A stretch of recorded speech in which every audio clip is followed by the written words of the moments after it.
I've made containing these threats a top priority, starting with the nation of Iran.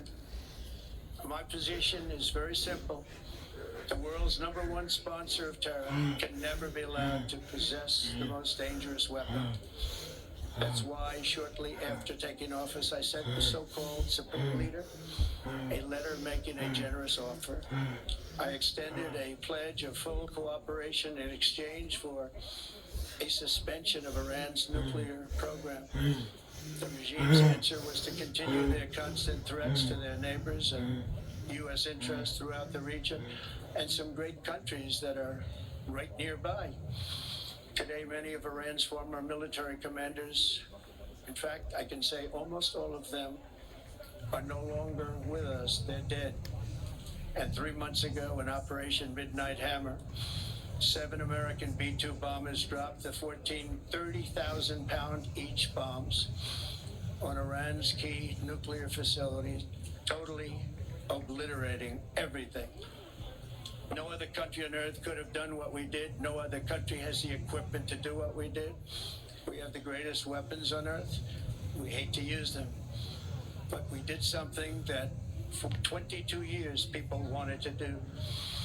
With Iran's nuclear enrichment capacity demolished, I immediately brokered an end to the 12-day war, as it's called, between Israel and Iran, with both sides agreeing to fight no longer. As everyone knows, I have also been deeply engaged in seeking a ceasefire in Gaza. Have to get that done. Have to get it done. Unfortunately, Hamas has repeatedly rejected reasonable offers to make peace. We can't forget October 7th, can we?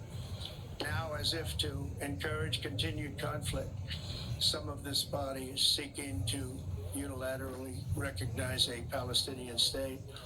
The rewards would be too great for Hamas terrorists for their atrocities. This would be a reward for these horrible atrocities, including October 7th, even while they refuse to release the hostages or accept a ceasefire. Instead of giving to Hamas and giving so much, because they've taken so much, this could have been solved so long ago. But instead of giving in to Hamas's ransom demands, those who want peace should be united with one message: release the hostages now. Just release the hostages now.